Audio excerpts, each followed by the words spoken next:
Hello students, आज वाले lecture में हम पढ़ने वाले हैं बेटा फैराडेज फर्स्ट लॉ। एक्चुअल में हम पढ़ रहे हैं इलेक्ट्रोकेमिस्ट्री में इलेक्ट्रोलिसिस वाला पोर्शन, और उसमें ये सीख रहे हैं कि एनोड और कैथोड पर जो भी चीजें रिलीज होती है उनका अमाउंट हम कैसे कैलकुलेट करते हैं। लास्ट वाले लेक्चर में हमने लॉ ऑफ इक्विवेलेंस से सीखा हुआ था कैसे कैलकुलेशंस करने हैं। आज वाले लेक्चर में हम फैराडेज फर्स्ट लॉ वाला फॉर्मूला सीखेंगे और उसके थ्रू बहुत सारे न्यूमेरिकल को सॉल्व करना सीखेंगे। तो एक्चुअल में फैराडेज फर्स्ट लॉ से किस तरीके के न्यूमेरिकल्स आते हैं, तीन अलग अलग तरीके के न्यूमेरिकल्स आते हैं जिसको हम आज सॉल्व करना सीखेंगे। सबसे पहले टाइप का जो न्यूमेरिकल होता है वो बेसिक फॉर्मूला बेस्ड होता है। दूसरे टाइप का जो न्यूमेरिकल होता है उसमें कॉन्सेंट्रेशन पूछा होता है सॉल्यूशन का आफ्टर इलेक्ट्रोलिसिस। तीसरे तरीके का जो न्यूमेरिकल होता है वो कि जो बेस्ड होता है किस पर, एफिशिएंसी पर। हमें एफिशिएंसी क्वेश्चन में परसेंटेज या फ्रैक्शन के फॉर्म में दिया हुआ रहता है और हमें कुछ कैलकुलेशंस करने होते हैं। ठीक है, तो बहुत सारे स्टूडेंट्स को ये डाउट आता है कि कौन से क्वेश्चन को लॉ ऑफ इक्विवेलेंस से सॉल्व करना है और कौन से क्वेश्चंस को फैराडेज फर्स्ट लॉ से सॉल्व करना है। तो पहली चीज बेटा मैं ये क्लियर कर देता हूं कि दोनों ही तरीके सारे क्वेश्चंस में एप्लीकेबल हैं, लेकिन कम टाइम में अगर आप क्वेश्चन को सॉल्व करना चाहते हो, ठीक है, अगर कम टाइम में क्वेश्चन को सॉल्व करना चाहते हो, जिस भी क्वेश्चन में करंट और टाइम मेंशन है, चाहे तो करंट और टाइम गिवन होगा या फिर करंट या टाइम निकालना होगा, ऐसे सारे क्वेश्चन जिसमें करंट और टाइम की वैल्यू गिवन होगी या उनकी वैल्यू निकालने के लिए बोलेगा, ऐसे वाले क्वेश्चंस को आपको फैराडेज फर्स्ट लॉ से सॉल्व करने पर कम टाइम लगेगा। ठीक है, वैसे ही अगर हमारे क्वेश्चन में करंट और टाइम गिवन नहीं है, ठीक है, करंट और टाइम मेंशन नहीं है, ठीक है, ये मेंशन नहीं किया गया है, या फिर ये क्वेश्चन में लिखा हुआ है कि same amount of electricity supply कर रहे हैं, ठीक है, same amount of electricity supply कर रहे हैं, या फिर क्वेश्चन में ये मेंशन किया हुआ है कि सॉल्यूशंस सीरीज में कनेक्टेड है, solutions are connected in series. अगर ऐसा कुछ मेंशन कर रखा है क्वेश्चन में, तो ऐसे वाले क्वेश्चन का सॉल्यूशन जल्दी निकल कर आ जाएगा अगर आप लॉ ऑफ इक्विवेलेंस को फॉलो करोगे। तो कुछ लोगों को डाउट आएगा कि सर फिर फैराडे सेकेंड लॉ कहाँ अप्लाई करना है। एक्चुअल में लॉ ऑफ इक्विवेलेंस का ही दूसरा फॉर्म फैराडे सेकेंड लॉ है। ठीक है, तो अलग से फैराडे सेकेंड लॉ नहीं भी लगाओगे, सिर्फ लॉ ऑफ इक्विवेलेंस लगा दोगे तो जल्दी आंसर निकल कर आ जाएगा, क्योंकि एक्चुअल में लॉ ऑफ इक्विवेलेंस का को ही लिखने का दूसरा तरीका है फैराडे सेकेंड लॉ। ठीक है, जो कि हम नेक्स्ट वाले लेक्चर में सीखेंगे। हमने लॉ ऑफ इक्विवेलेंस सीख लिया है, होता क्या है, कैसे उससे क्वेश्चन को सॉल्व करते हैं, लेकिन फैराडे सेकेंड लॉ वाला जब हम लेक्चर देखेंगे तो उसमें आपको समझ में आएगा कि वो कुछ और नहीं है, वो लॉ ऑफ इक्विवेलेंस ही है। तो पहली चीज, कौन से क्वेश्चन को फैराडेज फर्स्ट लॉ से सॉल्व करोगे, वैसे तो सारे क्वेश्चन को कर सकते हो, लेकिन जहां पर भी करंट और टाइम के बारे में कुछ भी दिया हुआ है या निकालने के लिए बोला है, वो फैराडेज फर्स्ट लॉ से जल्दी सॉल्व हो जाएंगे। जहां पर same amount of electricity supply किया हुआ है या सॉल्यूशन सीरीज में कनेक्टेड दिया हुआ है या हमें आई और टी क्वेश्चन में मेंशन नहीं हुआ है, तो ऐसे केस में फिर लॉ ऑफ इक्विवेलेंस से जल्दी आंसर आ जाता है। क्लियर हो गया बेटा, ये हमने क्लियर कर लिया है। ठीक, अब स्टार्ट करते हैं कि फैराडेज फर्स्ट लॉ होता क्या है, ये लॉ है क्या जिस पर इतने ज्यादा क्वेश्चंस बनते हैं। तो पहली चीज, इसका स्टेटमेंट क्या बोलता है, ये कहता है the mass of substance deposited और लिबरेटेड, मतलब अगर गैस बनेगी तो वो लिबरेट वर्ड यूज कर लेते हैं हम, इलेक्ट्रिसिटी सप्लाई करने के बाद जो भी मास डिपॉजिट होगा या लिबरेटेड होगा will be directly proportional to amount of electricity supplied. मतलब ये क्या बोल रहा है कि जो भी मास डिपॉजिटेड होगा या लिबरेट होगा will be directly proportional to amount of electricity. जब भी हमें अमाउंट ऑफ इलेक्ट्रिसिटी की बात कर रहा है किसी भी क्वेश्चन में, ठीक है, या कहीं पर भी स्टेटमेंट में, इसका मतलब वो किसकी बात कर रहा है बेटा, चार्ज की बात कर रहा है। ठीक है, जब भी वो अमाउंट ऑफ इलेक्ट्रिसिटी की बात कर रहा है तो चार्ज की बात कर रहा है। ठीक है, तो mass will be directly proportional to Q, और क्यू को ही हम और क्या लिखते हैं बेटा, आई इंटू टी भी तो लिख सकते हैं। ठीक है ना, आप फिजिक्स में भी पढ़ते हो कि चार्ज कैसे निकालते हो, जो करंट की जो यूनिट है वो कौन सा होना चाहिए, एम्पियर, और टाइम की जो यूनिट है वो क्या होना चाहिए, सेकंड। तो चार्ज जो है वो कूलम्स में निकल कर आ जाता है। ठीक है, तो mass will be directly proportional to charge और mass will be directly proportional to I into T. ठीक है, तो कई बार इलेक्ट्रोकेमिस्ट्री के क्वेश्चन में भी आपको सिर्फ चार्ज पूछ लेता है, मास नहीं पूछता, तो चार्ज निकालने के लिए क्या करोगे, आई इंटू टी को मल्टीप्लाई कर दोगे। इसको देखकर ही समझ में आ रहा है डायरेक्टली प्रोपोर्शनल है, इसका मतलब क्या होगा, कांस्टेंट ऑफ प्रोपोर्शनलिटी लगेगा। तो यहाँ कांस्टेंट ऑफ प्रोपोर्शनलिटी जो लगता है उसे हम कैसे लिखते हैं, उसे हम लिखते हैं z से, z into I into T. यहां पर जो z है बेटा, जो कांस्टेंट ऑफ प्रोपोर्शनलिटी है, इसे हम क्या बोलते हैं? इलेक्ट्रोकेमिकल इक्विवेलेंट बोलते हैं। ठीक है, इसे हम क्या बोलते हैं? Electrochemical equivalent. तो बहुत सारे न्यूमेरिकल में हमें इलेक्ट्रोकेमिकल इक्विवेलेंट भी निकालने के लिए बोल देता है। ठीक है ना? तो ये इलेक्ट्रोकेमिकल इक्विवेलेंट निकालने के लिए बोल देता है, तो ऐसे केस में क्या करेंगे? इस वाले फॉर्मूले को यूज कर लेंगे। ठीक है, तो mass is equal to Z into I into T, ये एक फॉर्मूला है कौन सा? फैराडेस फर्स्ट लॉ का। लेकिन हम इसके दूसरे फॉर्मूले यूज करते हैं जिसमें इलेक्ट्रोकेमिकल इक्विवेलेंट को भी एक्सपैंड करके लिखते हैं। तो एक्चुअल में इलेक्ट्रोकेमिकल इक्विवेलेंट को हम और कैसे लिख सकते हैं? जेड को इसे लिखते हैं ई डिवाइडेड बाई 96500। ठीक है, ये होता है जेड की वैल्यू, इंटू क्या हो जाएगा? I into T.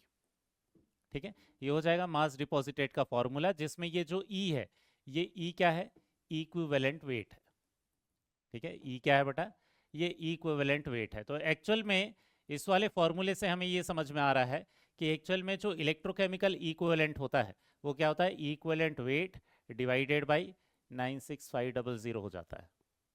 ठीक है, तो जो इलेक्ट्रोकेमिकल इक्विवेलेंट की जो यूनिट होगी वो क्या हो जाएगी? ये ग्राम पर कूलम हो जाएगी। ठीक है, तो इलेक्ट्रोकेमिकल इक्विवेलेंट की यूनिट हो जाएगी ग्राम पर कूलम। ठीक, यहीं पर इक्विवेलेंट वेट को हम और दूसरे फॉर्म में भी लिख सकते हैं। कैसे लिख सकते हैं? इक्विवेलेंट वेट का फॉर्मूला हम लोगों ने रेडॉक्स रिएक्शन वाले चैप्टर में पढ़ा था। इक्विवेलेंट कंसेप्ट पढ़ते समय क्या होता है? Molar mass upon N factor. तो यही इक्विवेलेंट वेट को हम और दूसरे तरीके से लिख सकते हैं। यहाँ क्या लिख सकते हैं? मोलार मास। ठीक है, एक मिनट बेटा, इसे हम लिख सकते हैं क्या चीज? Molar mass divided by N factor multiplied by यहाँ क्या हो जाएगा? 96500 इंटू आई इंटू टी। ठीक है, इस तरीके से भी लिख सकते हैं। अगर क्वेश्चन में इलेक्ट्रोकेमिकल इक्विवेलेंट दिया है तो ZIT वाला फॉर्मूला यूज कर लेंगे। अगर क्वेश्चन में इक्विवेलेंट वेट दिया है तो ई वाला फॉर्मूला यूज कर लेंगे, ई डिवाइडेड बाई 96500 वाला। अगर क्वेश्चन में मोलार मास या एटॉमिक मास ऐसा कुछ दिया है जो भी डिपॉजिट हो रहा है उसके लिए, तो ऐसे केस में ये वाला फॉर्मूला यूज कर लेंगे। समझ में आ रहा है बेटा? ठीक है, यहीं पर ध्यान देना, अगर हमने इस मोलार मास को इधर ट्रांसफर कर दिया तो ये मास अपॉन क्या हो जाएगा? मोलार मास। Mass upon molar mass actual में क्या होता है? नंबर ऑफ मोल्स होते हैं। तो जो भी चीज डिपॉजिट हुआ है, अगर उसका नंबर ऑफ मोल निकालना है तो मास बिना निकाले इस मोलार मास को अगर इधर ट्रांसफर कर देंगे तो इस वाले फॉर्मूले को यूज कर सकते हैं, N factor into 96500 multiplied by I into T. N factor usually क्या होता है? उसके चार्ज के बराबर होता है जो भी डिपॉजिट हो रहा है उसके लिए। ठीक है बेटा, तो एक्चुअल में यही फर्स्ट फैराडेस फर्स्ट लॉ को लिखने के ही ये सारे तरीके हैं, लेकिन कौन सा फॉर्मूला यूज करना है डिपेंड करता है क्वेश्चन में क्या पूछा हुआ है। ठीक है, या और क्या दिया हुआ है। अगर क्वेश्चन में Z दिया है तो ZIT वाला फॉर्मूला, E दिया है तो ये वाला फॉर्मूला, मोलार मास दिया है तो ये वाला फॉर्मूला। अगर क्वेश्चन में नंबर ऑफ मोल निकालने के लिए बोला है तो ये वाला फॉर्मूला। समझ में आ गया? तो फैराडेस फर्स्ट लॉ ही को ही अलग अलग तरीके से लिख सकते हैं ताकि जल्दी हमारे पास न्यूमेरिकल के आंसर निकल कर आ जाए। इनमें से कोई भी एक तरीका लिख सकते हैं। ठीक है, लेकिन इसकी जगह पर इसी फॉर्मूले को और अलग तरीके से हम क्या कर सकते हैं? मॉडिफाई कर सकते हैं। कैसे मॉडिफाई कर सकते हैं? यहां ध्यान देना बेटा। कैसे? यहां पर जैसे मास डिपॉजिटेड का फॉर्मूला हमने अभी क्या निकाला था? E upon 96500 into I into T. I into T actual में क्या है? ये चार्ज है, ये चार्ज है। तो इसी को हम क्या लिख सकते हैं? Equivalent weight divided by 96500 into charge in coulomb. ठीक है, आई इंटू टी का जो फॉर्मूला है उसमें यूनिट क्या होती है? कूलम में होती है। तो कूलम में अगर कोई भी चार्ज दिया हुआ है तो उसको आई इंटू टी की जगह पर डायरेक्टली रख सकते हैं और हमारा आंसर निकल कर आ जाएगा मास डिपॉजिटेड का। वैसे ही आई इंटू टी अपॉन 96500, ये तो हो गया charge in coulomb divided by 96500, ये क्या होता है? फैराडे। ठीक है, तो इसी फॉर्मूले को और भी दूसरे तरीके से कैसे लिख सकते हैं? ई इंटू चार्ज, लेकिन चार्ज की यूनिट क्या रहेगी? फैराडे। समझ में आ गया बेटा? और इस इक्विवेलेंट वेट को और कैसे लिख सकते हैं? Molar mass upon N factor. कहने का मतलब फैराडेस फर्स्ट लॉ को लिखने के बहुत सारे तरीके हैं। हम इस तरीके से भी लिख सकते हैं जिसमें आई इंटू टी अगर नहीं दिया है तो वहां डायरेक्टली चार्ज इन कूलम की वैल्यू रख देंगे। वैसे ही आई इंटू टी अपॉन 96500 की जगह पर चार्ज इन फैराडे की वैल्यू रख देंगे। समझ में आ गया? तो इससे मास डिपॉजिटेड का आंसर निकल कर आ जाएगा। एग्जाम्पल के लिए अगर हमें पूछा हुआ है कि मास डिपॉजिटेड बाई 1 कूलम कितना है, तो हमें क्वेश्चन में क्या दिया हुआ है, चार्ज इन कूलम दिया है, तो कौन सा फॉर्मूला, ऊपर वाला फॉर्मूला यूज कर ले। तो वहां पर क्या हो जाएगा, mass deposited is equal to equivalent weight upon 96500 into ये 1 हो गया। चार्ज इन कूलम की वैल्यू कितनी हो गई, 1 हो गई। तो E अपॉन 96500 एक्चुअल में किसको बोलते हैं, इलेक्ट्रोकेमिकल इक्विवेलेंट को बोलते हैं। E अपॉन 96500 किसको बोलते हैं, Z को बोलते हैं। मतलब अगर 1 कूलम सप्लाई करेंगे तो कितना डिपॉजिट होगा, जितना भी उस सब्सटेंस का इलेक्ट्रोकेमिकल इक्विवेलेंट होगा उसके बराबर। और यही इलेक्ट्रोकेमिकल इक्विवेलेंट की कई बार डेफिनेशन में लिखा होता है। इलेक्ट्रोकेमिकल इक्विवेलेंट कौन सा अमाउंट है, जितना मास ऑफ सब्सटेंस डिपॉजिट होगा 1 कूलम को सप्लाई करने के बाद, उसे हम क्या बोल देते हैं, इलेक्ट्रोकेमिकल इक्विवेलेंट बोल देते हैं। वैसे ही अगर हमें क्वेश्चन में पूछा है कि कितना मास डिपॉजिटेड होता है अगर 1 फैराडे पास कर रहे हैं, तो कौन सा वाला फॉर्मूला यूज कर सकते हैं हम, ये दूसरा वाला फॉर्मूला यूज कर सकते हैं। यहां पर क्या आ जाएगा, mass deposited will be equal to E into charge in Faraday कितना हो गया 1, मतलब ये कितना डिपॉजिट होगा 1 इक्विवेलेंट। तो कई बार ऐसे थ्योरेटिकल क्वेश्चंस भी आते हैं कि 1 कूलम को सप्लाई करने के बाद कितना डिपॉजिट होगा, 1 फैराडे को सप्लाई करने के बाद कितना डिपॉजिट होगा। ठीक है, तो 1 कूलम को सप्लाई करने के बाद इलेक्ट्रोकेमिकल इक्विवेलेंट के बराबर अमाउंट डिपॉजिट होगा, और 1 फैराडे को सप्लाई करने के बाद इक्विवेलेंट वेट के बराबर जो भी मास रहेगा सब्सटेंस का वो डिपॉजिट होगा। क्लियर हो गया बेटा? ठीक है ना। तो एक एग्जांपल ट्राई करते हैं कि इसके जो फॉर्मूले हैं उसको कैसे अप्लाई करना है। तो एक्चुअल में इसका जो फॉर्मूला है इस पर बहुत सारे अलग अलग तरीके के क्वेश्चंस बन सकते हैं। कैसे, यहाँ पर आपको I इंटू टी, ये मोलार मास को यूज करके मास डिपॉजिटेड निकालना पड़ सकता है, नंबर ऑफ मोल निकालना पड़ सकता है, या इक्विवेलेंट वेट निकालने के लिए भी क्वेश्चन में दे सकता है, करंट की वैल्यू निकालने के लिए भी क्वेश्चन में दे सकता है, टाइम की वैल्यू निकालने के लिए भी क्वेश्चन में दे सकता है, या फिर चार्ज ऑन मेटल निकालने के लिए भी बोल सकता है। चार्ज ऑन मेटल कैसे आएगा, यस एन फैक्टर से आएगा। ऑक्सीडेशन स्टेट ऑफ मेटल निकालने के लिए बोल देता है, वो भी इस एन फैक्टर से आएगा। कहने का मतलब फॉर्मूला एक ही है लेकिन क्वेश्चन बहुत अलग अलग तरीके के बन सकते हैं। हर बार क्वेश्चन में क्या होगा, जो गिवन चीज जो भी क्वेश्चन में गिवन रहता है वो चेंज कर देगा, किसी और चीज को निकालने के लिए बोल देगा, मास निकालने के लिए, मोल निकालने के लिए, equivalent weight, electrochemical equivalent, I T N factor, molar mass, बहुत सारे टाइप के क्वेश्चंस बनते हैं लेकिन फॉर्मूला एक ही यूज करना है हमें हर बार। ठीक है, तो एक एग्जांपल देखते हैं फिर हम ढेर सारे एमसीक्यू सॉल्व करके देखेंगे बेटा। ठीक है ना। यहाँ एक एग्जांपल क्या बोला हुआ है, current of 10 ampere passed through aqueous यूएसओ4, एक्वस यूएसओ4 में पास कर रहे हैं, तो एनोड में अलग चीज डिपॉजिट होगी, कैथोड में अलग चीज डिपॉजिट होगी, लेकिन जो भी डिपॉजिट सब्सटेंस बोला है हम केवल उसके लिए कैलकुलेट करेंगे। ठीक है, हमें क्या दिया हुआ है, 193 सेकेंड के लिए पास कर रहे हैं और 10 एम्पियर पास कर रहे हैं। सबसे पहले Z पूछा हुआ है। ठीक है, Z का फॉर्मूला क्या निकाला बेटा हम लोगों ने अभी, E अपॉन 96500 कूलम। ठीक है, E अपॉन 96500। ठीक है, अब ये तो होता है इलेक्ट्रोकेमिकल इक्विवेलेंट, E क्या हो जाएगा, molar mass upon N factor into 96500, ये हो जाएगा। कॉपर का इलेक्ट्रोकेमिकल इक्विवेलेंट निकालना है। ठीक है, ध्यान रखना पूरे सेल के लिए नहीं, यहाँ कॉपर डिपॉजिटेड आगे पूछा हुआ है तो कॉपर के लिए इलेक्ट्रोकेमिकल इक्विवेलेंट अलग आएगा, ऑक्सीजन के लिए अलग आएगा, हाइड्रोजन के लिए अलग आएगा, हर एक सब्सटेंस के लिए अलग अलग इलेक्ट्रोकेमिकल इक्विवेलेंट आएगा। तो अभी हम कॉपर के लिए निकाल रहे हैं जो कि डिपॉजिट होने वाला है। कॉपर का मोलार मास कितना होता है 63.5, इसका एन फैक्टर कितना ले लेंगे, CuSO4 में कॉपर का चार्ज कितना है 2 है, तो यहाँ क्या रख देंगे 2, ये हो जाएगा 96500। ठीक है ना, ये 2 से अगर इसको डिवाइड कर देते हैं तो एक्चुअल में कितना हो जाएगा बेटा 31.75 डिवाइडेड बाई, इसी को क्या लिख सकते हैं 9.65 इंटू 10⁴ लिख सकते हैं। अगर आप ध्यान से देखोगे तो 3 पॉइंट समथिंग होगा, 3.3 इंटू 10⁻⁻⁴ हो जाएगा। यूनिट क्या हो जाएगी बेटा, ग्राम पर कूलम। समझ में आ गया। तो ये मैंने अप्रॉक्सीमेट कैलकुलेशन कर लिया, एक्चुअल में वो 3.29 समथिंग आता है, अप्रॉक्सीमेट 3.3 इंटू 10⁻⁻⁴ हो जाएगा। क्लियर हुआ, पहला पार्ट तो हो गया, इलेक्ट्रोकेमिकल इक्विवेलेंट कैसे निकालना है। दूसरी चीज, अब हमें चार्ज निकालने के लिए बोला है। अगर हमें चार्ज निकालने के लिए बोला है तो हमें कुछ भी नहीं करना है, सिर्फ I इंटू टी को मल्टीप्लाई कर देना है बस। I की जो यूनिट है वो क्या होनी चाहिए, एम्पियर होनी चाहिए, टाइम की जो यूनिट है वो किस में होनी चाहिए, सेकेंड्स में होनी चाहिए। यूनिट का ध्यान देना है बेटा, क्योंकि कई बार जो टाइम की जो यूनिट है वो किस में दे देता है, मिनट में या फिर आवर्स में दे देता है। लेकिन इस वाले फॉर्मूले में जो टाइम रखोगे वो हमेशा कौन सी यूनिट में होना चाहिए, टाइम वाली यूनिट में ही होना चाहिए। क्लियर है ना? यहाँ पर जो फॉर्मूला है, ये जो टाइम है, ये किस में होना चाहिए बेटा, ये सेकेंड्स में होना चाहिए, और ये जो करंट है ये एम्पियर वाली यूनिट में होनी चाहिए। ठीक है, तो यहाँ पर देख लेते हैं आई की वैल्यू कितनी दे रखी है, करंट की वैल्यू दे रखी है 10, और टाइम कितना दे रखा है 193 सेकेंड, तो एक्चुअल में कितना हो जाएगा 1930 कूलम आ जाएगा। ठीक है, क्योंकि सारी चीज़ें हमने एसआई यूनिट में रखा हुआ है, तो चार्ज की यूनिट भी एसआई यूनिट में निकल कर आ जाएगा।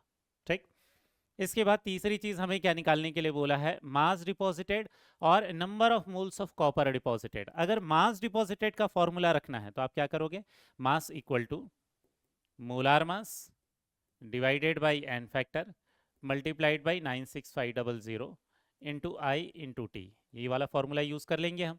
मोलार मास कितना है 63.5, डिवाइडेड बाय ये क्या हो जाएगा 2, ये हो जाएगा 96500। आई की वैल्यू कितनी है बेटा 10 एम्पियर, और टाइम की वैल्यू कितनी है 193। ठीक है, तो ये 193 से ये एक्चुअल में कैंसल आउट हो जाता है 965 5 टाइम्स, तो ये हो जाएगा 500। ये 0 से 0 कैंसल आउट हो गया, 2 इंटू 50 100 हो जाएगा, और 63.5 डिवाइडेड बाई 100 कितना आ जाएगा 0.635 ग्राम निकल कर आ जाएगा। क्लियर हुआ? कैलकुलेशन एकदम सिंपल होते हैं, बस आपको क्लिक कर जाना चाहिए कि फैराडेज फर्स्ट लॉ यूज करना था इसमें, तो कैलकुलेशन करना होता है बेटा, बहुत सिंपल टाइप के क्वेश्चंस होते हैं। ठीक है, एक यहीं पर अगर आपको नंबर ऑफ मोल निकालने के लिए बोला है तो इस मोलार मास को इधर ट्रांसफर कर दें, तो यहाँ फॉर्मूला क्या हो जाएगा 1/n factor into 96500 into I into T. इस वाले फॉर्मूले को आपको यूज कर लेना है अगर क्वेश्चन में आपको नंबर ऑफ मोल निकालने के लिए बोला है। ठीक है, तो ये हो जाएगा 1/n फैक्टर की वैल्यू कितनी थी 2, ये हो जाएगा 96500। आई की वैल्यू 10 है, टाइम की वैल्यू 193 है, ये कैंसल आउट हो जाएगा 500, ये एक जीरो कैंसल आउट हो जाएगा, ये हो जाएगा 1/100 मतलब 0.01 मोल। समझ में आया? तो हमने इस एक एग्जाम्पल में बहुत सारे अलग अलग टाइप के क्वेश्चन को सॉल्व करना सीख लिया है। इलेक्ट्रोकेमिकल इक्विवेलेंट या फिर चार्ज या फिर मास या फिर नंबर ऑफ मोल जो भी डिपॉजिट होगा कॉपर का, उसके लिए हमने निकाल लिया है। ध्यान रखना है यहाँ इलेक्ट्रोलिसिस तो इस पूरे सॉल्यूशन का हो रहा है, लेकिन आप मोलार मास और एन फैक्टर उस चीज का रखोगे जो कि डिपॉजिट हो रहा है। जो डिपॉजिट होने वाली जो चीज है वो कौन थी, कॉपर थी। कॉपर का मास निकालना है तो कॉपर का मोलार मास, कॉपर का एन फैक्टर रखेंगे। सल्फेट के मास को ऐड मत कर देना बेटा। क्लियर है ना?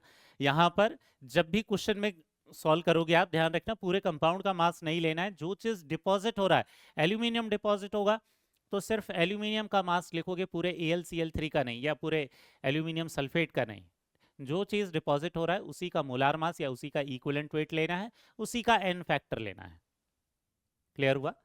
अब स्टार्ट करते हैं एमसीक्यूज। हमें ढेर सारे एमसीक्यूज सॉल्व करने हैं, number of mole, mass, current, time, ये सारी चीजें निकालने के लिए अलग अलग तरीके के हम एमसीक्यूज ट्राई करेंगे। ठीक है, यहाँ देखते हैं क्वेश्चन क्या बोला है। How many coulombs of electricity are consumed when 100 milliampere. 100 milliampere मतलब क्या हो जाएगा 100 इंटू 10⁻³ एम्पियर। ठीक है, current is passed through a solution of EgNO3 for half an hour. ध्यान रखना यहाँ टाइम जो दे रखा है वो सेकंड में नहीं है, ये कितना बोल रहा है, हाफ आवर बोल रहा है। हाफ आवर मतलब कितना हो जाएगा बेटा 1800 सेकेंड्स, क्योंकि 1 आवर में क्या होता है 3600 सेकेंड्स होते हैं। ठीक है, तो हमें केवल चार्ज निकालने के लिए बोल रहा है। चार्ज निकालने के लिए क्या करेंगे, आई इंटू टी को मल्टीप्लाई कर देंगे। आई की वैल्यू कितनी हो गई, ये हो जाएगा 100 इंटू 10⁻³ मतलब 10⁻⁻1 इंटू टाइम की वैल्यू हो जाएगी 1800 मतलब कितना आ जाएगा आंसर 180 कूलम। क्लियर हुआ? तो करेक्ट आंसर कौन सा हो जाएगा, ये हो जाएगा 180। समझ में आ रहा है बेटा? अब नेक्स्ट वाले एमसीक्यू पर चलते हैं। नेक्स्ट क्वेश्चन क्या पूछा है, an ion is reduce to the element when it absorb 6 into 10⁻20 electrons, the number of equivalent of the ion. पहली चीज ये लॉ ऑफ इक्विवेलेंस वाला क्वेश्चन हो गया बेटा, ये फैराडेज लॉ से रिलेटेड नहीं है। फैराडेज फर्स्ट लॉ लगाने की भी जरूरत नहीं है, क्योंकि यहां पर कहीं पर भी करंट और टाइम नहीं दिया है।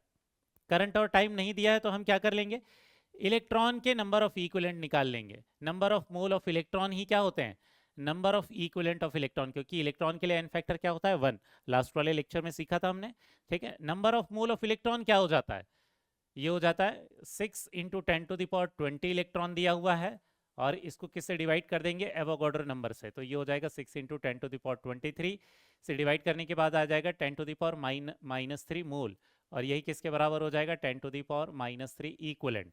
और लॉ ऑफ इक्विवेलेंस क्या कहता है, जितने number of equivalent of electron होंगे उतने ही नंबर ऑफ इक्विवेलेंट ऑफ क्या प्रेजेंट होंगे, आयन होंगे।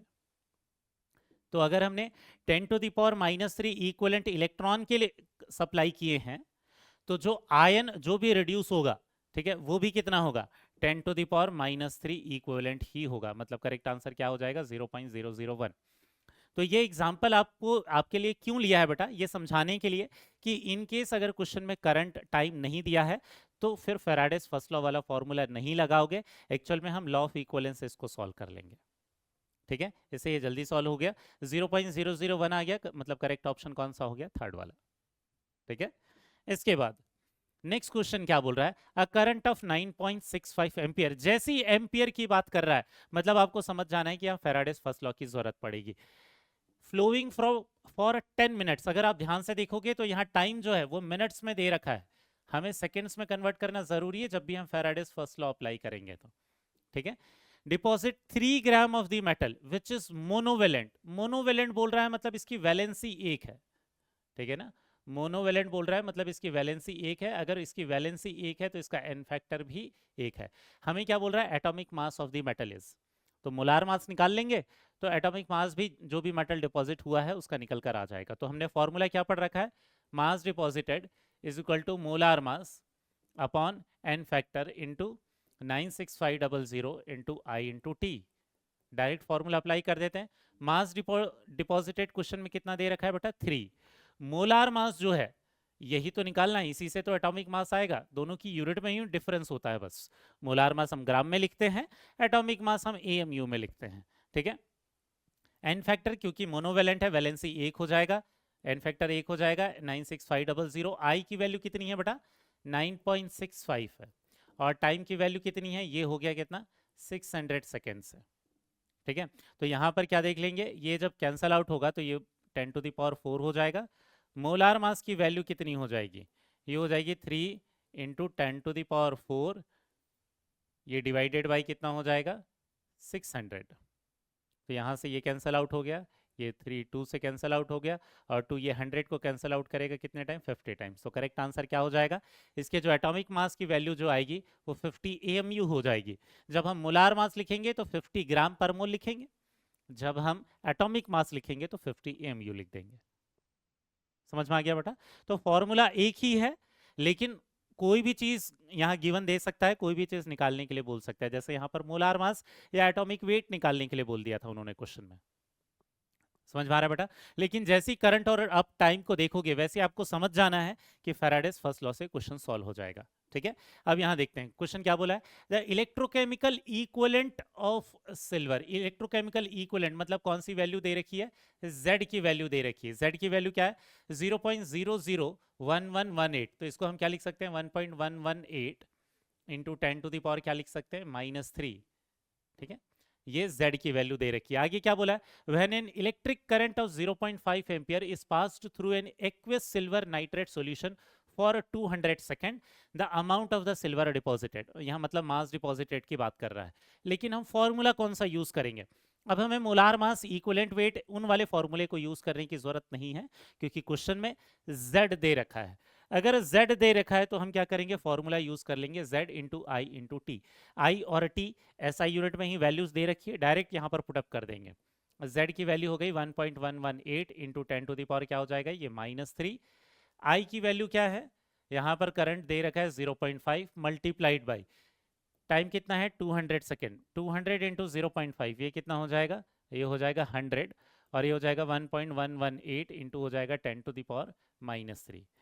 पूरा सॉल्व कर लेंगे तो ये आ जाएगा 0.1118 ग्राम। क्लियर हुआ बेटा। तो करेक्ट आंसर कौन सा हो जाएगा, ये सेकेंड वाला। तो हमने देखा था कि फैराडेस फर्स्ट लॉ के बहुत सारे एक्सप्रेशन है, इक्विवेलेंट वेट वाला भी है, नंबर ऑफ मोल्स वाला भी है, मोलार मास वाला भी है, Z वाला भी है। तो इस वाले क्वेश्चन को सॉल्व करते समय z वाली फॉर्मूला यूज कर लेंगे क्योंकि क्वेश्चन में z दे रखा है। ठीक है, नेक्स्ट क्वेश्चन देखते हैं आगे क्या क्वेश्चन में है, पढ़ने पर देखते हैं क्या दिया हुआ है। अ current of strength of 2.5 ampere was passed through copper sulfate solution for 6 minute 26 second. Time कितना दे रखा है? 6 मिनट, ठीक है ना, 6 मिनट दे रखा है प्लस 26 सेकंड भी दे रखा है। 6 मिनट मतलब कितना हो जाएगा? 6 इंटू 60 हो जाएगा, प्लस ये हो जाएगा 26, तो ये कितना हो जाएगा? 360 प्लस 26, मतलब एक्चुअल में कितने सेकंड्स हो जाएंगे बेटा? 386 सेकंड्स हो जाएंगे। ठीक है, क्योंकि फॉर्मूला बहुत सिंपल होता है बेटा, कैलकुलेशन बहुत सिंपल होते हैं, यूनिट को जरूर ध्यान देना है। ठीक, आगे क्या बोला है?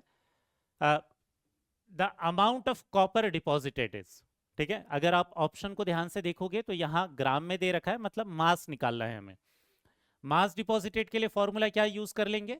Molar mass divided by N factor into 96500 into I into T. Direct formula अब रख देते हैं। मोलार मास कितना हो जाता है बेटा कॉपर का? 63.5, वैसे क्वेश्चन में ही दे रखा है। कॉपर के लिए, कॉपर सल्फेट में एन फैक्टर ऑफ कॉपर क्या हो जाएगा? ये 2 हो जाएगा, इंटू 96500। आप ध्यान से देखोगे तो आई की जो वैल्यू है वो क्या दे रखी है? 2.5 एम्पियर दे रखा है। ठीक है, और यहां पर ये हो जाएगा 386। अगर आप ध्यान से देखोगे तो 2 से ये क्रॉस ऑफ हो जाएगा 193, और 193 एग्जैक्टली क्रॉस ऑफ करेगा इस 96500 को, 5 टाइम क्रॉस ऑफ करेगा। ठीक है, तो ये कुछ नंबर्स हैं जो ज्यादातर क्वेश्चन में आपको मिलेंगे, क्योंकि ये इजीली कैलकुलेशंस हो जाते हैं। तो बहुत सारे न्यूमेरिकल में आपको यही नंबर देखने को मिलेंगे, 193, 386, इस तरीके से। ठीक है, ये हो गया 500। यहाँ पर 2.5 जो है इसका डेसिमल अगर मैं हटा दूं तो ये क्या हो जाएगा? 5000, और ये कितना हो जाएगा? 25 दूनी 50, ये हो जाएगा 200। ये हो जाएगा 0.635 डिवाइडेड बाई 2, हो जाएगा कितना? 0.3175 ग्राम। तो करेक्ट आंसर हो जाएगा 0.3175 ग्राम। करेक्ट ऑप्शन कौन सा है बेटा? हमारा फर्स्ट वाला है। समझ में आ रहा है? सिंपल फॉर्मूला है बेटा, बस अलग अलग चीजें हर बार हर क्वेश्चन में हम क्या देख रहे हैं, हमें कुछ अब अलग अलग चीजें निकालने के लिए वो बोल रहा है। फॉर्मूला लेकिन सेम ही है। नेक्स्ट क्वेश्चन देखते हैं क्या बोला है। On passing 3 amperes of electricity for 50 minutes. 50 minutes मतलब कितना हो जाएगा? 50 इंटू 60 सेकेंड्स हो जाएगा। ठीक है, आगे क्या बोला है? 1.8 gram metal deposit the equivalent mass. अगर आप ध्यान से देखोगे तो अब इक्विवेलेंट वेट निकालने के लिए बोल रहा है। अगर इक्विवेलेंट वेट निकालने के लिए बोल रहा है तो हम इक्विवेलेंट वेट वाला फॉर्मूला यूज करेंगे। ठीक है, तो फॉर्मूला क्या था हमारा? Mass is equal to equivalent weight divided by 96500 into I into T. यही हो गया। तो मास डिपॉजिटेड कितना दे रखा है क्वेश्चन में? 1.8 दे रखा है। इक्विवेलेंट वेट निकालने के लिए बोला है, ये हो गया 96500। ठीक है, आई की वैल्यू कितनी दे रखी है बेटा? 3 एम्पियर। टाइम की वैल्यू कितनी है?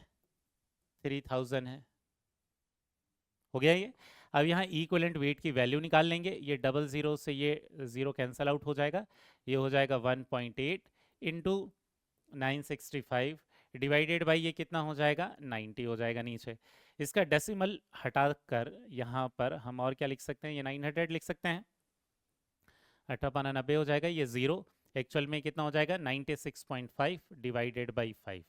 5 से अगर डिवाइड कर देंगे तो 5 9 45, 19.3 ग्राम निकल कर आ रहा है। ठीक, तो इक्विवेलेंट वेट कितना निकल कर हो गया? निकल कर आ गया 19.3, मतलब हमारा थर्ड ऑप्शन करेक्ट है। क्लियर हो गया बेटा? अब क्योंकि क्वेश्चन में इक्विवेलेंट वेट दिया था तो हमने इक्विवेलेंट वेट वाला फॉर्मूला यूज कर लिया। ठीक है, नेक्स्ट क्वेश्चन देखना क्या बोल रहा है। व्हाट करंट, अब यहां करंट की वैल्यू पूछी है, मतलब आपको समझ में आ गया होगा कि फैराडेज फर्स्ट लॉ लगाना है। To be passed for 0.25 seconds for deposition of a certain weight of metal which is equal to its electrochemical equivalent। ठीक है, तो हमें क्या बोल रहा है कि जो मास डिपॉजिटेड है वो किसके बराबर है? इलेक्ट्रोकेमिकल इक्विवेलेंट के बराबर है। तो हम ZIT वाला ही फॉर्मूला रख देते हैं, क्योंकि इलेक्ट्रोकेमिकल इक्विवेलेंट की वेट की बात कर रहा है ये। तो यहाँ से Z और Z क्रॉस ऑफ हो जाएंगे, 1 हो जाएगा I इंटू टी। आई की वैल्यू कितनी दे रखी है बेटा? पूछा है इनफैक्ट आई की वैल्यू। टाइम कितना है? 0.25, तो आई की वैल्यू कितनी हो जाएगी? 1/0.25। ये हो जाएगा 100/25 मतलब आंसर आ जाएगा क्या चीज़, 4 एम्पियर। समझ में आया? तो करेक्ट आंसर कौन सा हो जाएगा, फर्स्ट वाला ऑप्शन। समझ में आ रहा है बेटा? यहाँ क्योंकि इलेक्ट्रोकेमिकल इक्विवेलेंट के बराबर मास डिपॉजिट बोला था, तो हमने ZIT वाला फॉर्मूला यूज कर लिया। ठीक, इसके बाद नेक्स्ट क्वेश्चन क्या दिया हुआ है, eight STP 1.12 litre of H2। अब यहाँ अगर आप ध्यान से देखोगे तो यहाँ वॉल्यूम एट STP दे रखा है, उन्होंने नंबर ऑफ मोल डायरेक्टली नहीं दिया, मास डायरेक्टली नहीं दिया है, ये वॉल्यूम मेंशन कर रखा है। लेकिन इससे आप नंबर ऑफ मोल निकाल सकते हो, 1.12 लीटर को नंबर ऑफ मोल में कन्वर्ट कर सकते हो, 1.12 अपॉन 22.4, ये कितना हो जाएगा, 1 अपॉन 20 मोल हो जाएगा। आगे क्या बोला है, is obtained on flowing a current of 965 seconds, a current for 965 seconds in a solution, the value of current in ampere। तो करंट और टाइम बोला है, मतलब सीधी सी बात है कि हमें फैराडेस फर्स्ट लॉ यूज कर रहे हैं, फैराडेस फर्स्ट लॉ यूज करना है। लेकिन अगर क्वेश्चन में हम मोल को ले रहे हैं तो मोल वाला फॉर्मूला यूज करेंगे।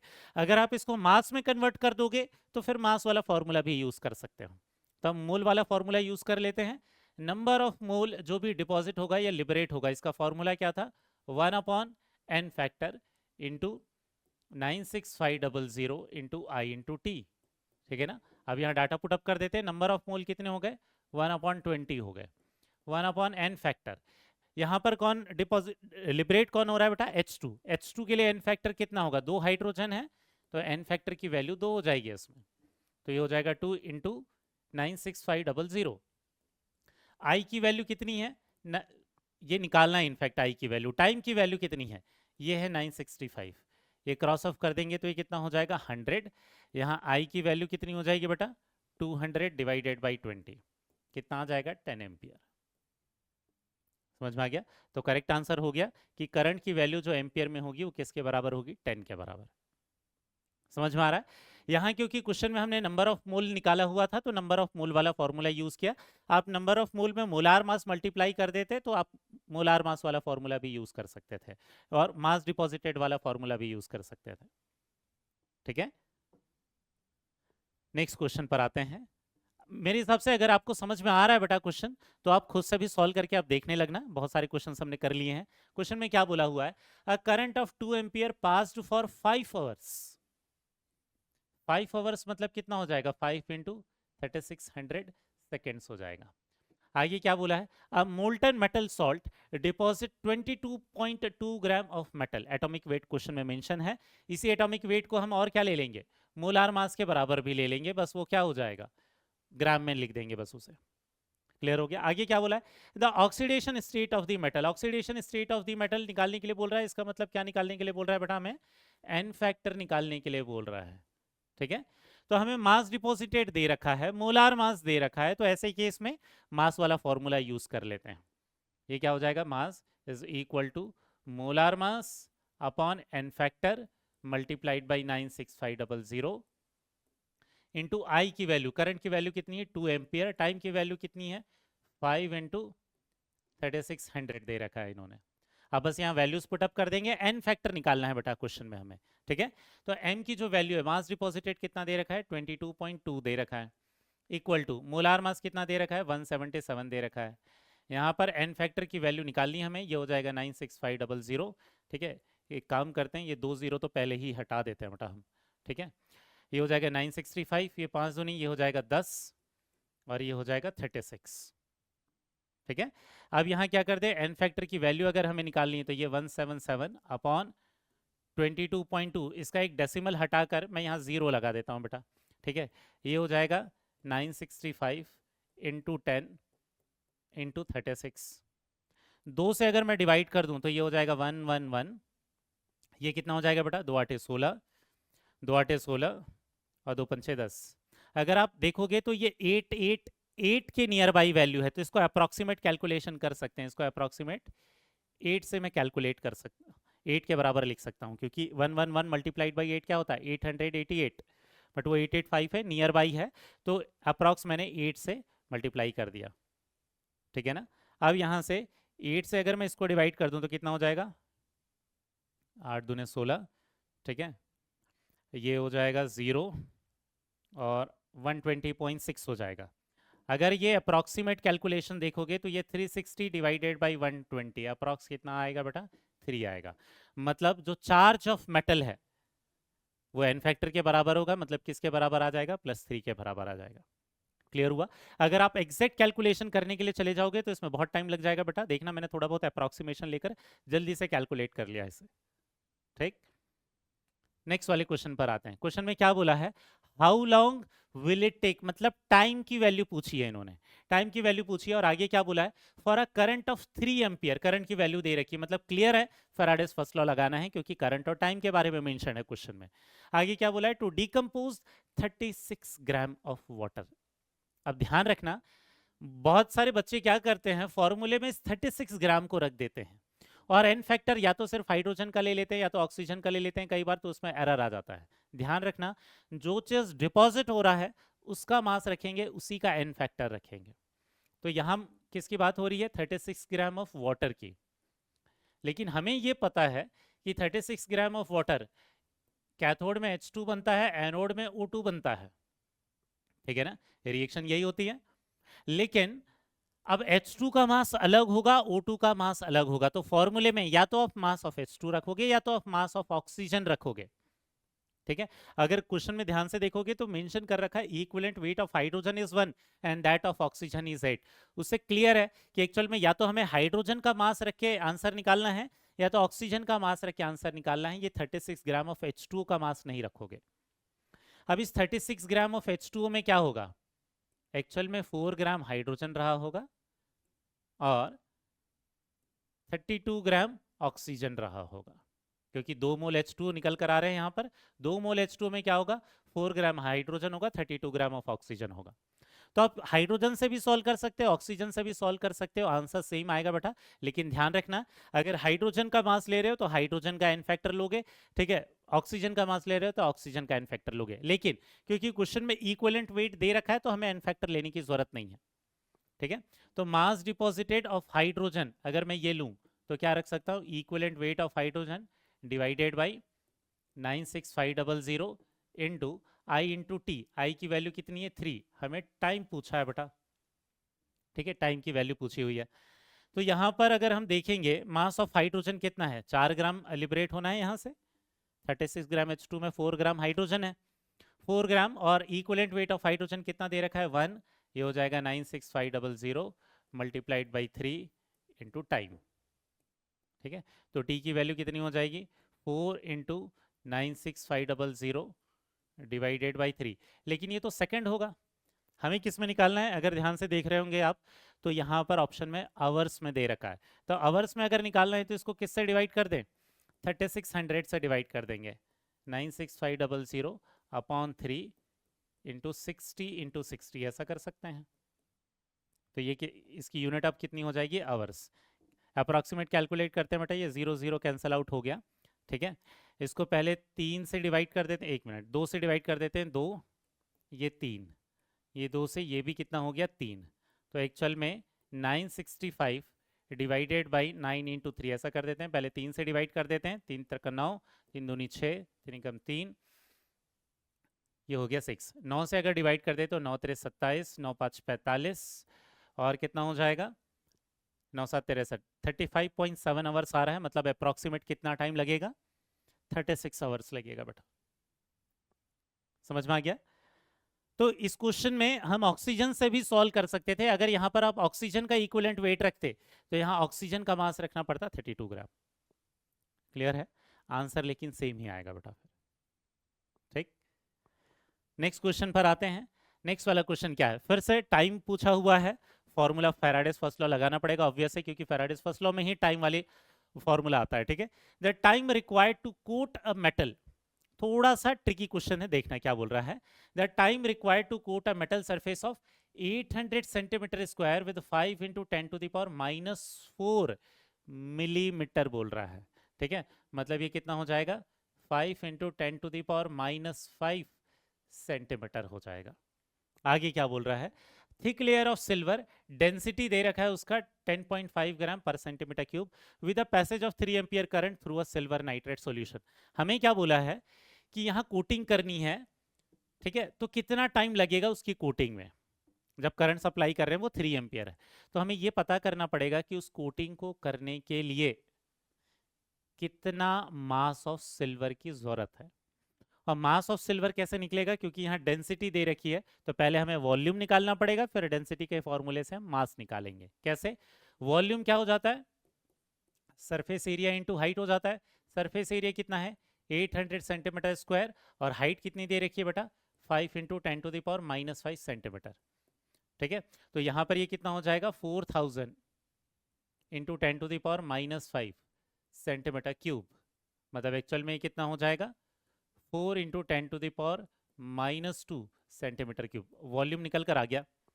अब हम डेंसिटी का फॉर्मूला यूज करके डेंसिटी की वैल्यू से मास निकाल सकते हैं। डेंसिटी का फॉर्मूला क्या होता है, मास अपॉन वॉल्यूम। डेंसिटी की वैल्यू कितना बोल रहा है, 10.5। मास निकालना है, वॉल्यूम कितना आ रहा है बेटा, 4 इंटू 10⁻⁻2। तो मास की वैल्यू कितनी हो जाएगी, क्योंकि हमने वॉल्यूम सेंटीमीटर क्यूब में लिया है और ये डेंसिटी में भी सेंटीमीटर क्यूब वाला ही दिख रहा है। ठीक है, तो यहाँ मास की वैल्यू कितनी हो जाएगी, 10.5 इंटू 4 इंटू ये हो जाएगा 10⁻⁻2। अगर हम ध्यान से देखेंगे तो ये कितना निकल कर आ जाएगा, 0.42 ग्राम। मतलब हमें 0.42 ग्राम सिल्वर की जरूरत है, वो जिस भी कोटिंग की बात कर रहा है उसकी कोटिंग करवाने के लिए।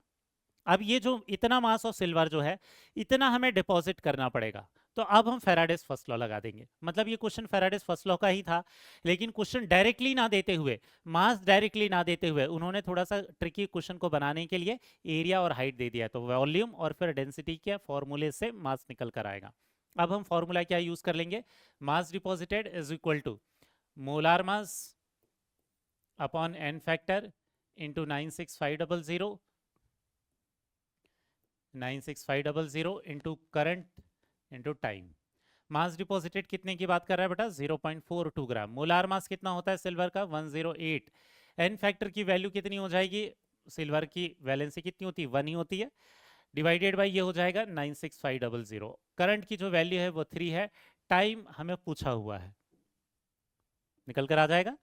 ये टाइम कैसे निकालेंगे, ये हो जाएगा 0.42 इंटू हो जाएगा 96500 डिवाइडेड बाई क्या हो जाएगा 3 इंटू क्या हो जाएगा 108। ठीक है, तो यहाँ 3 से अगर इसको डिवाइड कर दें तो ये कितना हो जाएगा 0.14।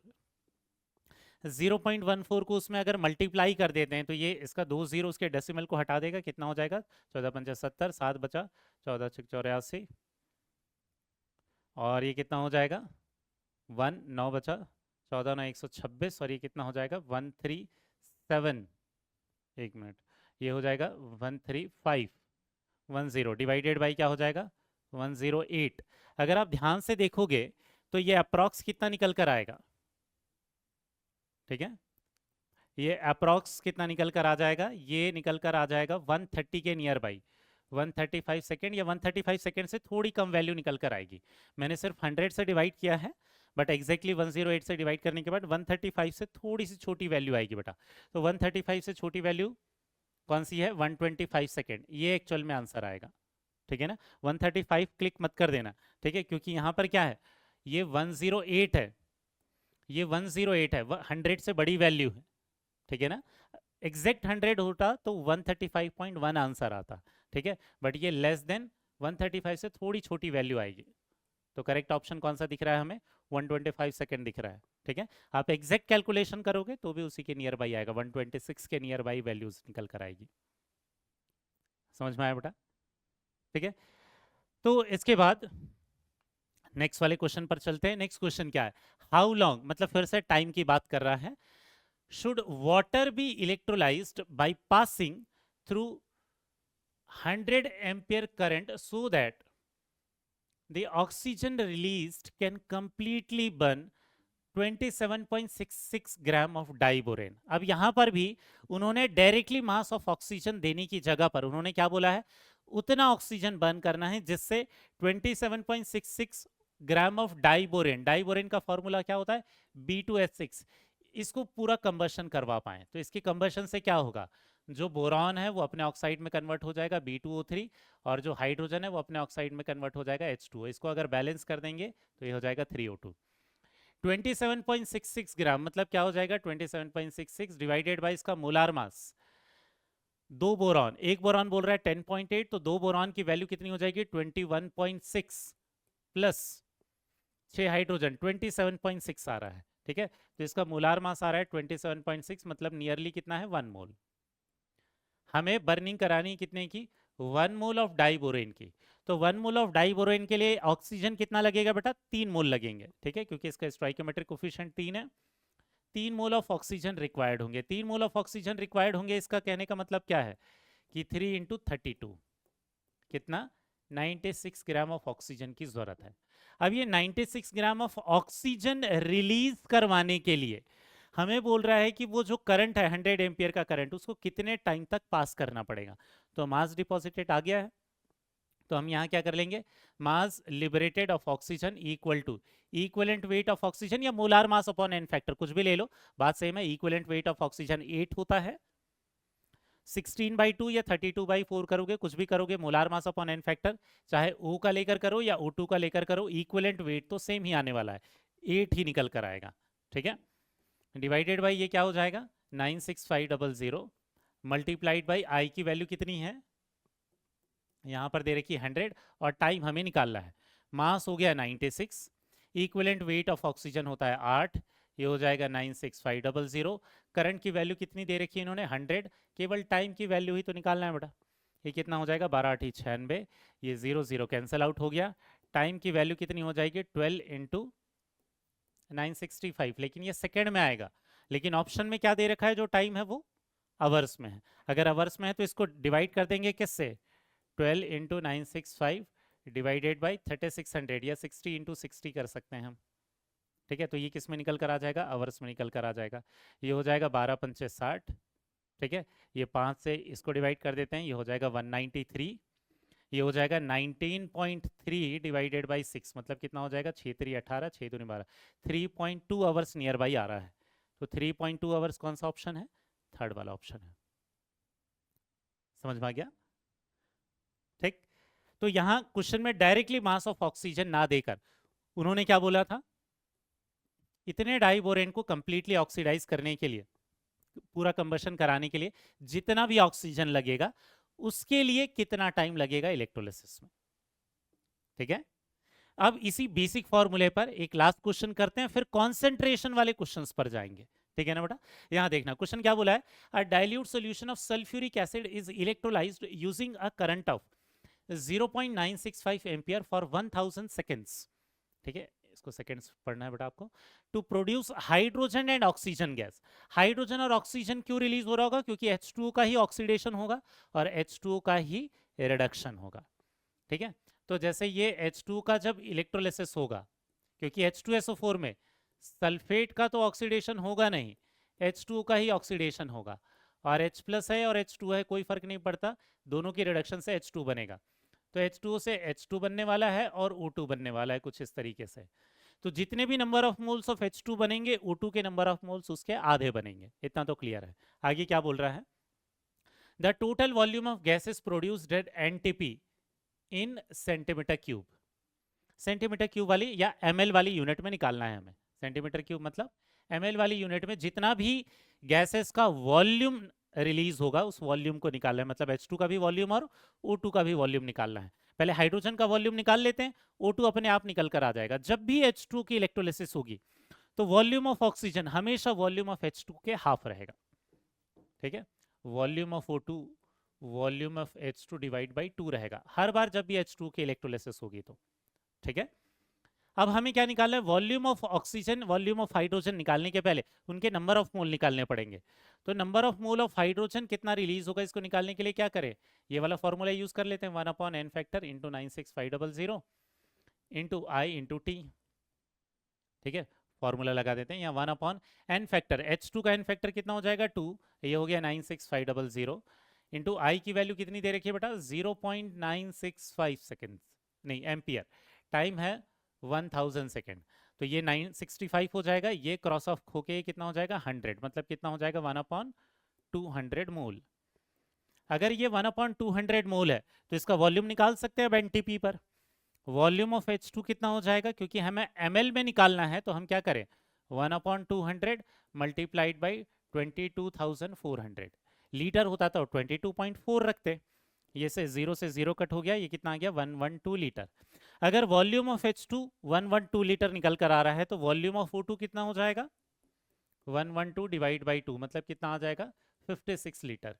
टोटल जो वॉल्यूम होगा, टोटल वॉल्यूम हमें निकालने के लिए बोला था, तो टोटल वॉल्यूम क्या हो जाएगा volume of H2 plus volume of O2। तो ये कितना हो जाएगा बेटा 112 प्लस 56, ये हो जाएगा 168 ml, 168 ml, या इसी को हम क्या लिख सकते थे 168 सेंटीमीटर क्यूब।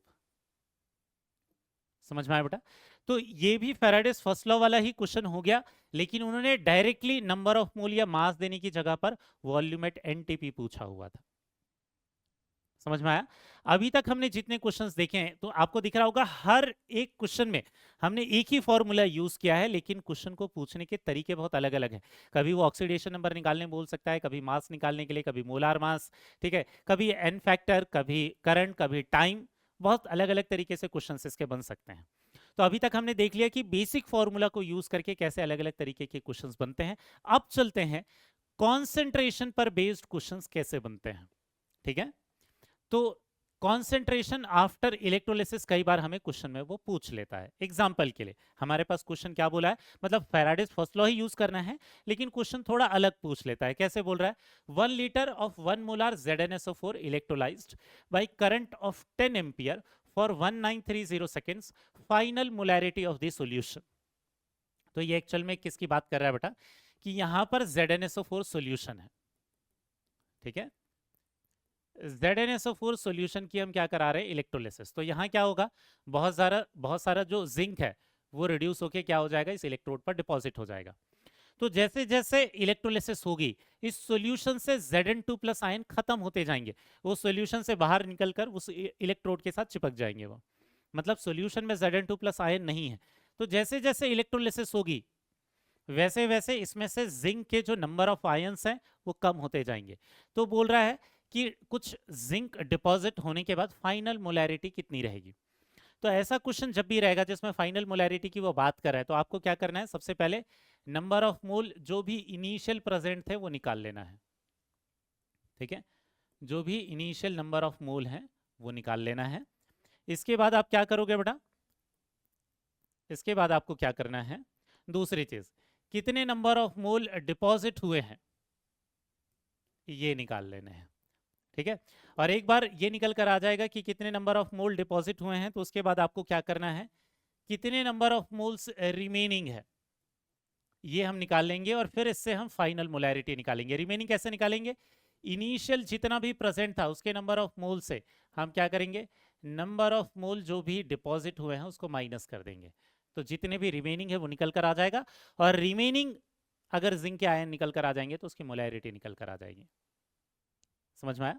तो सबसे पहले इनिशियल कितना प्रेजेंट था ये कैसे निकाल लेंगे, मोलैरिटी इनटू वॉल्यूम से। मोलैरिटी कितना है 1, वॉल्यूम है 1, मतलब एक्चुअल में 1 मोल प्रेजेंट रहा होगा। Initially 1 mole of zinc sulphate present था। ठीक है, मोलैरिटी किसका निकालना है, Zn2 प्लस का। ठीक है, Zn2 प्लस सॉल्यूशन का। ठीक है, सॉल्यूशन में जो भी Zn2 प्लस है उसके लिए नंबर ऑफ मोल जो भी डिपॉजिट होंगे वो कैसे निकालेंगे हम, 1 upon N factor into 96500 into I into T. मतलब ये वाला जो पार्ट रहेगा जिसमें हमें ये निकालना होगा कि सॉल्यूशन से कितना जिंक बाहर चला गया है, कितना डिपॉजिट हो गया है, उसके लिए फैराडेस फर्स्ट लॉ लगाना पड़ेगा। ठीक है, तो यहाँ ये हो जाएगा 1 अपॉन एन फैक्टर की वैल्यू कितनी है जिंक की 2, ये हो जाएगा 96500। आई की वैल्यू, करंट की वैल्यू कितनी है बेटा 10 एम्पियर, और टाइम कितना है 1930, तो ये कैंसल आउट हो जाएगा। ये 193 कितना हो गया, ये 5 टाइम्स कट हो जाएगा, एक्चुअल में 1/10 आ गया। मतलब जो डिपॉजिट हुआ है वो कितना है 0.1 मोल है। शुरुआत में 1 मोल प्रेजेंट था, उसमें से 0.1 मोल डिपॉजिट हो गया है, तो रिमेनिंग कितना होगा, 1 में से 0.1 मोल हटा देंगे तो कितना बचेगा 0.9 मोल रिमेनिंग होगा। 0.9 मोल रिमेनिंग होगा तो मोलैरिटी निकाल सकते हैं। फाइनल मोलैरिटी क्या हो जाएगा, number of moles upon volume of solution in litre. Number of मोल कितना है 0.9, वॉल्यूम कितना दे रखा था बेटा 1 लीटर, तो थोड़ा बहुत H2 इलेक्ट्रोलाइज हो जाएगा बट वॉल्यूम में चेंज नेग्लिजिबल होगा। तो यहाँ कितना हो जाएगा ये 1 लीटर, तो एक्चुअल में हम कितना लिख देंगे 0.9 मोलार। जो final molarity of Zn2 plus निकल कर आएगा वो कितना आ जाएगा 0.9। तो क्वेश्चन अभी भी चेंज नहीं हुआ है, बस उसको पूछने का तरीका बदल दिया है। यहाँ फेराडेस फर्स्ट लॉ ही अप्लाई करना है, लेकिन फेराडेस फर्स्ट लॉ से अप्लाई करने के बाद जो जो भी डाटा आएगा उतना तो रिमूव हुआ है, हमें वो पूछ रहा है सॉल्यूशन में कितना बाकी है। तो इनिशियली जितना भी प्रेजेंट होगा उसमें से जो भी डिपॉजिट है उसको हम माइनस कर देंगे, तो जितना भी रिमेनिंग होगा वो निकल कर आ जाएगा। क्लियर हो गया? तो इसी तरीके का एक क्वेश्चन सॉल्व करके देखते हैं बेटा। क्वेश्चन क्या बोला है देखते हैं। On passing a current of 1 ampere for 16 minute and 5 second, इसका मतलब क्या है? 16 मिनट मतलब हो जाएगा 16 इंटू 60 सेकेंड्स, ये कितना हो जाएगा 960 प्लस 5 सेकेंड, मतलब एक्चुअल में किसकी बात कर रहा है 965 सेकेंड की बात कर रहा है। ठीक है, through 1 litre solution of 0.01 molar CuCl2। ठीक है, all copper of the solution was deposited. ठीक है, ऑल तो नहीं, यहां पर क्या होगा सम copper of the solution was deposited at cathode. The strength of remaining CuCl2 solution, मतलब जो remaining solution है उसके लिए मोलैरिटी पूछ रहे थे। तो वैसे तो स्ट्रेंथ हम नॉर्मली ग्राम पर लीटर में बताते हैं, बट ऑप्शन में अगर आप ध्यान से देखोगे तो मोलैरिटी पूछा है। तो फिर से वही करेंगे, इनिशियल, डिपॉजिटेड और जो रिमेनिंग है वो निकाल लेंगे, क्योंकि सिमिलर क्वेश्चन हमने कर रखा है। ये क्वेश्चन खुद से ट्राई करके देखना बेटा, फिर मैं जो यहाँ पर सॉल्यूशन करा रहा हूँ आप उससे मैच कर सकते हो। ठीक है, तो नंबर ऑफ मोल जो इनिशियल है, इनिशियल कितना है 1 लीटर और 0.01 मोलार, मतलब एक्चुअल में कितना था 0.01 मोल इनिशियली प्रेजेंट था। ठीक है, कितना डिपॉजिट हुआ है ये निकाल लेते हैं। Number of mole of copper जो भी डिपॉजिट हुआ है, कौन सा फॉर्मूला लगा देंगे 1 upon N factor into 96500 into I into T. तो 1 अपॉन एन फैक्टर की वैल्यू कॉपर के लिए हो जाएगी 2, क्योंकि CuCl2 में उसका चार्ज +2 है 96500। आई की वैल्यू कितनी है बेटा 1 एम्पियर और टाइम कितना है 965 सेकेंड्स। 965 सेकेंड, करंट की वैल्यू कितनी है 1 एम्पियर, ये क्रॉस ऑफ हो जाएगा कितना हो जाएगा 100, ये हो जाएगा 1 अपॉन 200, तो कितना हो जाएगा 0.005 मोल। इतना डिपॉजिट हुआ है। अगर इतना डिपॉजिट हुआ है तो रिमेनिंग कितना है, number of mole of copper remaining. जो रिमेनिंग होगा वो क्या होगा, इनिशियल से माइनस कर देंगे। इनिशियल जो था वो कितना था 0.01, इसमें से कितना खत्म हो गया 0.005, तो एक्चुअल में जो रिमेनिंग है वो कितना है 0.005 मोल है। ये रिमेनिंग भी इतना ही निकल कर आया। अगर इतना रिमेनिंग है तो फाइनल मोलैरिटी निकाल सकते हैं। मोलैरिटी क्या हो जाएगा, number of mole of copper divided by volume of solution in litre. Number of मोल है 0.005, वॉल्यूम कितना है 1, मतलब मोलैरिटी भी कितना निकल कर आ जाएगा 0.005 मोलैरिटी ही आएगा बेटा। ठीक है ना, तो करेक्ट आंसर कौन सा हो जाएगा हमारे पास, ये थर्ड वाला ऑप्शन। ठीक है, ये तो हो गया अभी जो हमने क्वेश्चन किया था। इसी को थोड़ा बहुत चेंज करके अलग तरीके से भी आपको पूछ सकता है। दो एग्जांपल हमने एक जैसे देख लिए, यहां देखना इसमें थोड़ा सा चेंज कर रखा है उन्होंने क्वेश्चन में। In an electrolytic cell 1 litre of 1 molar solution of MnO4 minus, MnO4 minus. ठीक है, और ये रिड्यूस किस में हो रहा है MnO4 2 माइनस में। ठीक है, तो इसका क्या है +6 और इसका ऑक्सीडेशन कितना है +7, मतलब एक इलेक्ट्रॉन गेन कर रहा है ये। At the cathode, the quantity of electricity required so that the final solution is 0.1 molar MnO4 2 minus। ये अगर आप ध्यान से देखोगे तो यहाँ पर ये 1 मोलार है, इसमें से कुछ खत्म हो रहा है, जितना इसमें से खत्म होगा, जितने मोल्स MnO4 माइनस के उतने ही MnO4 2 माइनस के बनेंगे। और MnO4 2 माइनस का कॉन्सेंट्रेशन इन्होंने कितना दे रखा है 0.1 मोलार, मतलब एक्चुअल में 0.1 मोलार MnO4 2 माइनस का बन रहा है। तो इसको बनने के लिए ठीक है कितने इलेक्ट्रिसिटी की जरूरत है, अगर आप ध्यान से देखोगे इस क्वेश्चन में, तो इस क्वेश्चन में करंट और टाइम की वैल्यू नहीं दी है, सीधे फैराडे की वैल्यू पूछा है, तो इसको हम लॉ ऑफ इक्विवेलेंस से सॉल्व कर सकते हैं। ठीक है, number of equivalent of MnO4 minus will be equal to number of equivalent of electron, और नंबर ऑफ इक्विवेलेंट ही क्या होता है, नंबर ऑफ फैराडे होता है। ठीक है, तो इसका 0.1 मोलार है, तो नंबर ऑफ इक्विवेलेंट कितना होगा इसका, number of mole multiplied by N factor. इसका एन फैक्टर कितना हो जाएगा 1, क्योंकि एक ही इलेक्ट्रॉन ये गेन करके कन्वर्ट हो रहा है। और नंबर ऑफ मोल कितना हो जाएगा, क्योंकि वॉल्यूम कितना है 1 लीटर ही है, तो 0.1 इंटू वन, ये हो जाएगा 0.1 इंटू वन, कितना हो गया 0.1 आया, तो 0.1 क्या आएगा फैराडे। मतलब जितने MnO4 2 माइनस के मोल बनेंगे उतने ही फैराडे की जरूरत पड़ेगी। तो इसको हमने लॉ ऑफ इक्विवेलेंस से सॉल्व कर लिया, क्योंकि करंट और टाइम क्वेश्चन में मेंशन नहीं था। समझ में आया बेटा, क्लियर है क्या? तो इसीलिए हमने बोला हुआ है कि जहां पर भी क्वेश्चन में करंट और टाइम मेंशन नहीं होगा उसको लॉ ऑफ इक्विवेलेंस से अगर सॉल्व करेंगे तो वो जल्दी सॉल्व हो जाएगा। ठीक है, तो यहां पर जो भी नंबर ऑफ मोल दे रखे थे इसके, उसमें एन फैक्टर मल्टीप्लाई कर दिया, जितने भी नंबर ऑफ इक्विवेलेंट की वैल्यू आ गई वही फैराडे की वैल्यू हो जाएगी। तो करेक्ट आंसर कौन सा हो जाएगा 0.1 फैराडे। क्लियर हुआ बेटा? अब इसके बाद सबसे लास्ट टाइप के क्वेश्चन पर चलते हैं, क्योंकि कई बार क्वेश्चन में क्या होता है, हमें एफिशिएंसी गिवन होता है। एफिशिएंसी गिवन होता है, क्यों गिवन होता है? क्योंकि कई बार क्या होता है कि जितना भी हम करंट सप्लाई कर रहे होंगे वहां पर बहुत सारा जो करंट है वो किसी और चीज में लॉस हो जाएगा, मे बी हीटिंग इफेक्ट के कारण या किसी और चीज के कारण। जो भी इलेक्ट्रिकल एनर्जी है वो पूरी की पूरी इलेक्ट्रिकल एनर्जी केमिकल एनर्जी में कन्वर्ट नहीं हो रही होगी, वो किसी और तरीके से भी लॉस हो सकती है, हीट के तरीके से, किसी और रीजन के तरीके से। क्या हो सकता है, कई बार वो पूरी तरीके से सोल्यूशन में नहीं जा पाएगा। मतलब हम 100 करंट सप्लाई जो हम एक्सपेक्ट कर रहे हैं कि उस सर्किट में फ्लो होना चाहिए, वो पूरे सोल्यूशन तक नहीं पहुंच रहा है।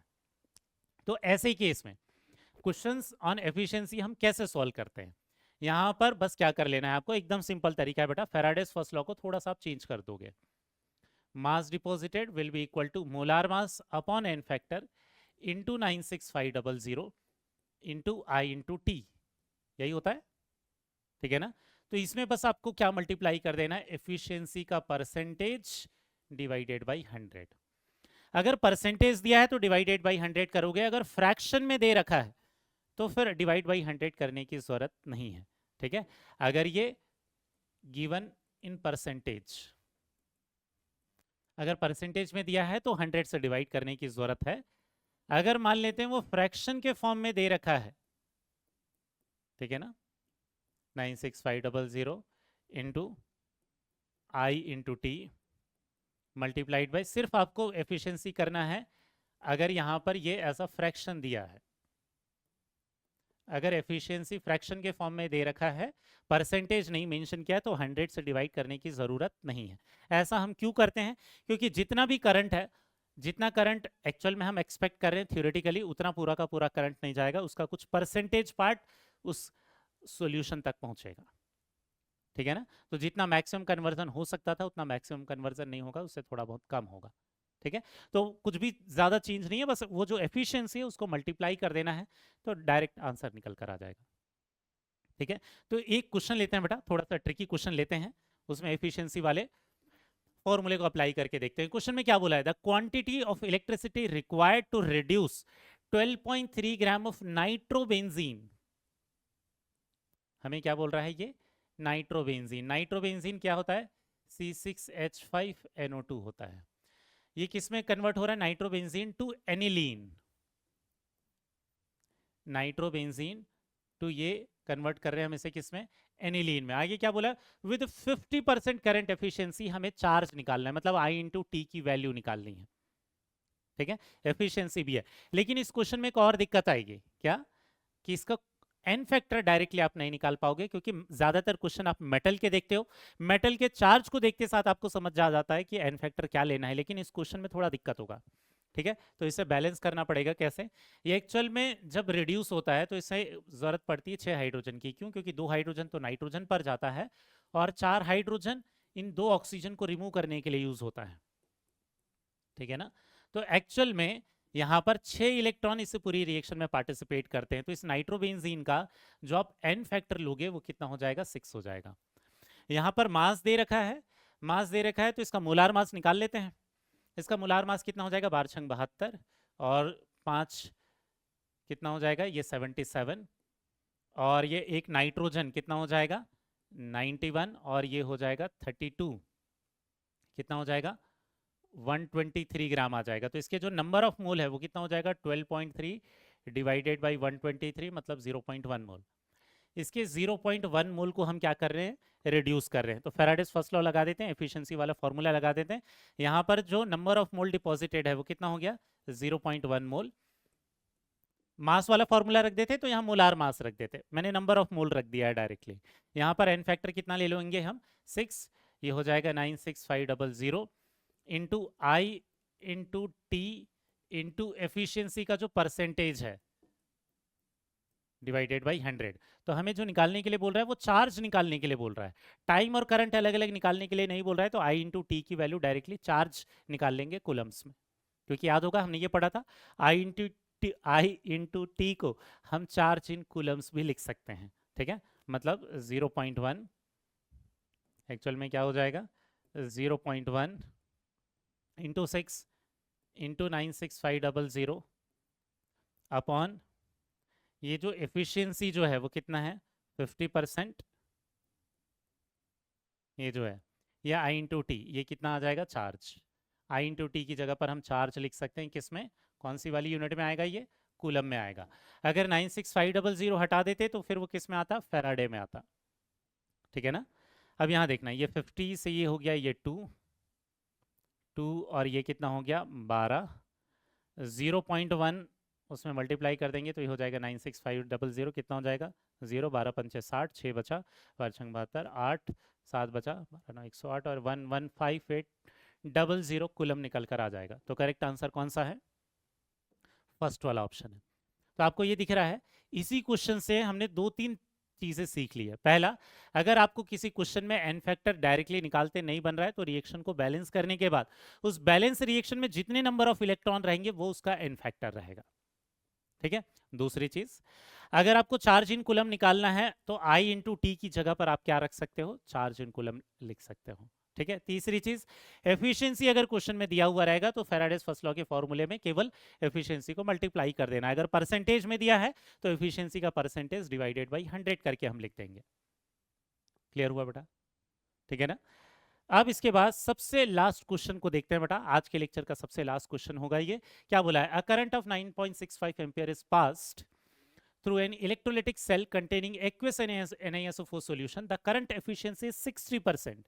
आगे क्या बोला है, what is the mass of nickel deposited, mass of nickel deposited पूछा हुआ है, तो फॉर्मूला क्या रख देंगे, मोलार मास ऑफ निकल।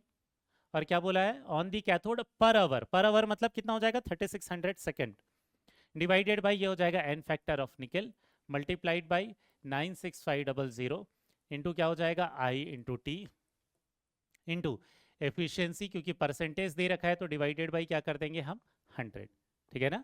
मोलार मास कितना दे रखा है बेटा 59, डिवाइडेड बाई एन फैक्टर कितना हो जाएगा 2, क्योंकि निकल का चार्ज कितना है +2, ये हो जाएगा 96500। आई की जो वैल्यू है, करंट की जो वैल्यू है कितना दे रखा है 9.65 ampere, 9.65 ampere into time, time कितना दे रखा है आवर 3600 दे रखा है बस। लेकिन यहाँ एफिशिएंसी कितना दे रखा है 60%, तो ये हो जाएगा डिवाइडेड बाई 100। ठीक है ना। अब ये 9.65 जो है ये जब कैंसल आउट करेगा इसे तो ये कितना हो जाएगा 10 टू द पावर 4। ठीक है। इसके बाद ये जो 2 जीरो है इसके 2 जीरो को कैंसल आउट कर देगा, यहाँ इसको दोबारा लिख लेते हैं बेटा 59 into 36 into 6 divided by 2 into ये कितना हो जाएगा 10 टू द पावर 4, ये 60 था तो एक जीरो से इसका एक जीरो कैंसिल आउट कर दिया तो ये कितना हो जाएगा 10 टू द पावर 3। ठीक है। 2 से इसको डिवाइड कर देते हैं तो ये कितना हो जाएगा 18, मल्टीप्लाई करके लिख लेते हैं इसे। अब ये कितना हो जाएगा 18 9 162, 2 हुआ 16 बचा, 18 5 90 और ये कितना हो जाएगा 1062 इंटू हो जाएगा 6 डिवाइडेड बाई क्या हो जाएगा 10 टू द पावर 3, कितना हो जाएगा 1.062 इंटू 6 निकल कर आ जाएगा बेटा। ये मल्टीप्लाई कर देते हैं, फाइनल आंसर देख लेते हैं कितना हो जाएगा 6 दूनी 12, 6 6 36 और ये 37 और 6.372 ग्राम आ जाएगा। तो करेक्ट आंसर कौन सा हो गया 6.372 ग्राम, फर्स्ट वाला ऑप्शन ही करेक्ट आंसर है। समझ में आ गया बेटा। तो ये क्वेश्चन एफिशिएंसी वाला था, जहां पर भी एफिशिएंसी परसेंटेज दे रखा है तो डिवाइडेड बाई 100 करोगे, वरना डिवाइडेड बाई 100 नहीं करना है बेटा अगर फ्रैक्शन के फॉर्म में दिया है तो। क्लियर हो गया? तो आज के लेक्चर में हमने 3 अलग-अलग तरीके के क्वेश्चन को सॉल्व करना सीख लिया। सबसे पहला देखा कि उसके बेसिक फॉर्मूले को, फैराडेज फर्स्ट लॉ वाले बेसिक फॉर्मूले को अप्लाई करके कैसे अलग-अलग टाइप के क्वेश्चन बनते हैं। ठीक है? इस फॉर्मूले को तभी अप्लाई करना है जब क्वेश्चन में करंट या टाइम के बारे में कुछ मेंशन किया हुआ रहेगा। ठीक है? इसके अलावा लॉ ऑफ इक्विवेलेंस से जल्दी आंसर निकल कर आ जाते हैं अगर हम डायरेक्टली, अगर करंट और टाइम की वैल्यू नहीं दे रखी है और लॉ ऑफ इक्विवेलेंस से अगर क्वेश्चन को सॉल्व करते हैं तो। ठीक है? दूसरे टाइप का क्वेश्चन हमने देखा जिसमें क्या दिया था कि concentration of final solution after electrolysis, जो कॉन्सेंट्रेशन है वो कैसे निकालेंगे।